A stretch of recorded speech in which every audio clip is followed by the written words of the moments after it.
नमस्कार दोस्तों, स्वागत है आप सभी का मेरे YouTube चैनल पे। तो हम लोग आज जितिया व्रत के लिए डाला भरेंगे।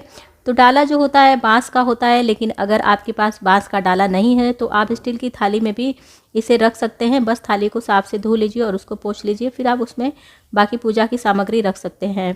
तो पूजा की सामग्री में सबसे पहले थाली में आपको थोड़े से चावल रख देने हैं, और चावल के बाद मैंने चने को थोड़ा सा पहले भिगा रखा था तो वो थोड़ा सा अंकुरित हो चुका है।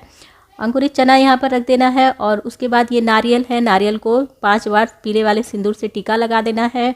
और टीका लगाने के बाद नारियल को रख देना है। और फल आप अपने सामर्थ्य के अनुसार रख सकते हैं, जो आपके पास उपलब्ध हो। तो यहाँ पर मैंने केला ले रखा है और 2 सेब ले रखे हैं, और इस फल में आपको खीरा का ज़रूर समावेश करना है। तो यहाँ पर मैंने 2 खीरे ले रखे हैं, और यहाँ पर 5 पान की पत्तियाँ हैं, और 5 पान की पत्तियों के साथ 5 ये खड़ी सुपारी है, इन्हें भी इसमें रख देना है।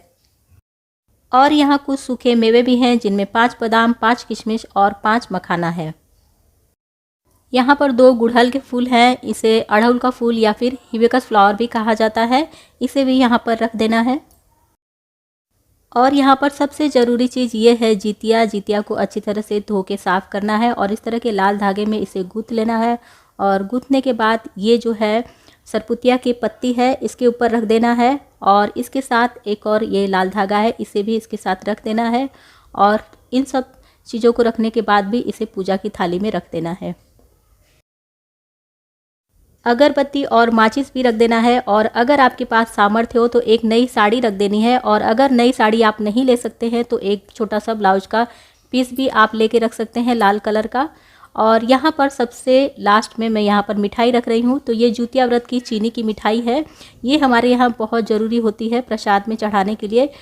अगर आप भी इसकी रेसिपी देखना चाहते हैं तो ऊपर आई बटन में लिंक है, क्लिक करके देख सकते हैं। तो हमारे यहाँ जितिया व्रत के दिन जो डाला सजाया जाता है इसी तरह से लगाया जाता है, या फिर प्रसाद की थाली लगाई जाती है वो बिल्कुल इसी तरह से लगाई जाती है। तो हर अपने क्षेत्र की अलग विशेषता होती है, सब जगह अलग अलग प्रकार के प्रसाद और थाली सजाई जाती है। तो आपके क्षेत्र में जिस प्रकार की थाली सजाई हो जाती होगी, आप उसी प्रकार से थाली को सजाइए। तो उम्मीद है कि आज की वीडियो आप लोगों को पसंद आई होगी। अगर ये वीडियो आप लोगों को थोड़ी सी भी पसंद आती है तो वीडियो को लाइक और लोगों के साथ शेयर करना बिल्कुल भी ना भूलें। और अगर चैनल पर नए हैं, मेरी और भी वीडियो देखना चाहते हैं तो प्लीज़ चैनल को सब्सक्राइब कर लीजिए। तो मैं आप लोगों से मिलती हूँ फिर किसी अगली नई वीडियो के साथ। तब तक के लिए नमस्कार।